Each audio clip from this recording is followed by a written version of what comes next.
السلام عليكم. maanta waxaynu ka hadlaynaa cillad loo yaqaano gynecomastia oo macnaheedu yahay naasaha oo weynaada wiilasha iyo ragga intaba. sidoo kale cilladan waxaa loo yaqaanaa cilladda naasa bararka ee ragga. haddaba daawadayaal, cilladani waxa ay ku dhacdaa hormoonada ragga, gaar ahaan labada hormoon ee loo kala yaqaano estrogen iyo testosterone. naasa bararka waxa uu ku dhici karaa hal naas ama labada naasba. mararka qaarna way kala weynaan karaan, qofkuna waxa uu dareemi karaa damqasho naasaha ah. sidoo kale mararka qaar waxaa dhici karta in ibta naasaha ay ka yimaadaan dheecaan ama qoyaan yar.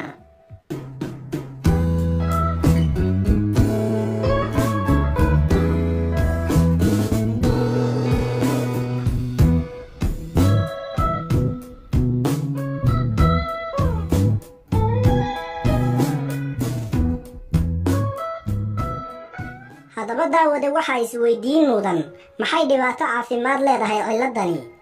cilladani ma aha mid halisa oo qofka caafimaadkiisa dhibaato u geysan karta, laakiin waxay qofka u saameyn kartaa nafsiyan, maadaama uusan qofka fikrad ka haysan cilladan.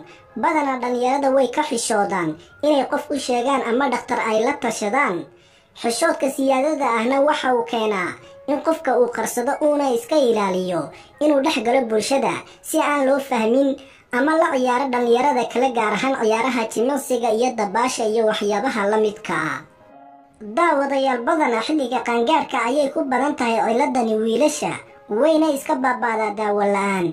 laakiin haddii ay sii jirto ama joogto noqoto, waa in daawo loo raadsadaa. haddaba cilladda ugu weyni waxay timaadaa markii uu yaraado hormoonka loo yaqaano testosterone ama uu bato hormoonka loo yaqaano estrogen. intaa kadib daawadayaal, waxaa kaloo la isweydiin karaa, waa kuwee daawooyinka naasaha barariya? haddaynu taa ka jawaabno, waxa ugu badan ee khalkhal gelin kara heerarka hormoonada waxa ugu badan waa daawooyinka loo qaato qanjirka borostatada iyo daawada kaadida dareerisa, iyo weliba daawooyinka loo qaato aidiska, iyo daawooyinka walwalka iyo hurdo la-aanta loo qaato, iyo daawooyinka diiqada iyo niyad jabka loo qaato, iyo daawooyinka qallajiyaasha ah qaarkood, iyo daawada gaaska loo qaato ee magaceeda loo yaqaano cimeradine, iyo daawada kansarka loo qaato, iyo daawooyinka wadnaha loo qaato ee loo yaqaano digoxin, iyo kuwa dhiikarka. dhinaca kale daawade, waxaa jira xanuuno ay la socon karaan naasa bararka ragga ama xanuunada naasaha barariya, waxaana ka mid ah cillad lagu dhasho ee hormoonada la xidhiidha, iyo cayilka iyo duqnimada. ragga da-da oo cayilan waa lagu arkaa xaaladan, iyo burooyin ka soo baxa xiniinyaha ama qanjirka hormoonada kantaroola, iyo kacsanaanta qanjirka tayroodhka loo yaqaano, iyo howlgabka keliyaha, iyo howlgabka beerka, iyo nafaqadarada iyo gaajada. daawadayaal, waxaa kaloo jira daawo dhireedyo dhowr ah oo shaah ahaan loo cabo, qaarkoodna shaambooyin iyo saabuuno laga sameeyey oo la arkay in ay naasaha barariyaan. sidaa awgeed, haddii aad rabtid inaad geeda daawadyada isticmaasho, waa inaad kala tashataa dhakhtarkaaga. intaa kadib daawadayaal, waxaa kaloo muhiima in la isweydiiyo sideebaa loo baadhaa naaso bararka.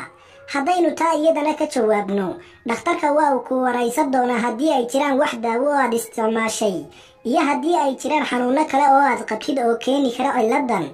kadibna waxa uu kuu diri doonaa baadhitaano dhiig iyo qalab kombiyuutar oo naasahaaga la saaro. wayna dhici kartaa inuu dhakhtarku u baahdo baaritaano dheeraad ah, sida in xaniinyaha la baadho, maskaxda qanjidhada ku jirana la fiiriyo ama la eego. waana muhiim in la kala sooco waxyaabaha u ekaan kara bararkan, sida kansarka ku dhaca naasaha baruurta leh iyo caabuq barariyey naaska intaba. ugu dambayntii daawadayaal, waxaa kaloo muhiima inaynu isweydiino sideebaa loo daaweeyaa naasa bararka.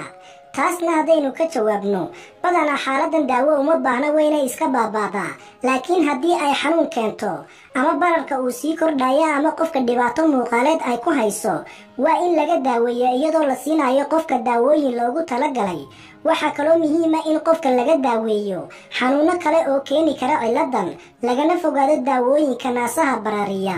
mararka qaarkoodna daawooyinka waxba ma taraan, qofkana waxaa u baahan karaa in la qalo oo qanjidhada ama baruurta naasaha ku samaysatay la soo saaro waana muhiim haddii aad xilliga qangaarka ku jirto inaad arrintan u fahantid wax iska dabiici ku iman kara haddii ay dhibaato ka haysato xagga la dhaqanka bulshada xilliga iskuulka ama waqtiga ciyaaraha aad ciyaaraysid waa inaad la tashataa macallimiintaada iyo waalidiintaada